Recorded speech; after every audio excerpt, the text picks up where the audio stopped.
ठीक है। ये शेप सबसे पहले हम बना लेंगे।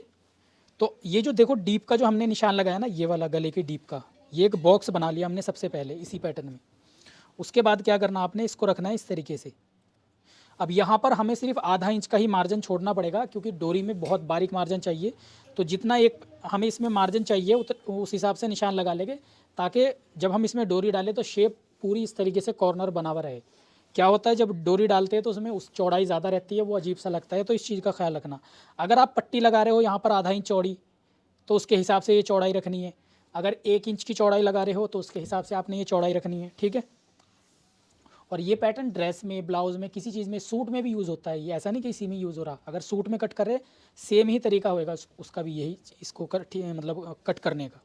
तो ये शेप हमने ली। फ्रेंच कर्व को ऐसे यूज़ नहीं करना है, ऐसे ना ही ऐसे शेप लगानी है, जैसे मैं दिखा रहा हूँ आपको लगा के वैसे ही करना है। ये लिया हमने, और एक शेप हमने यहाँ से यहाँ तक। तो मैं इसको ड्रॉ कर रहा था पहले, मुझे लगा आप लोगों को भी बता दूँ, अच्छी चीज़ है ये, आपके काम आएगी। देखो ये हो गई हमारी नेक की शेप ड्रॉ, ठीक है। अभी हमने आर्मोल हमारा क्योंकि परफेक्ट है, ये वाला जो साइज़ है, और ये क्योंकि डोरी वाला बन रहा है ऊपर से, तो इसको भी हम कुछ इस तरीके से इसकी शेप लेगी। ये पॉइंट बिल्कुल इसी पर रखेंगे जहाँ पर हमारा आर्मोल आ रहा है। ये आधा इंच आप इसको थोड़ा चाहो तो डाउन कर सकते हो, बट आप बराबर ही रखो, क्योंकि इतने ब्रॉड शोल्डर यहाँ पर नहीं डलते इंडिया में ज़्यादातर।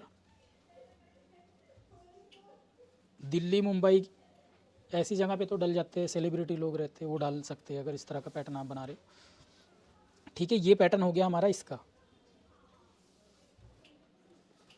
अब ये हमने अपने पैटर्न पे मार्किंग कर ली है।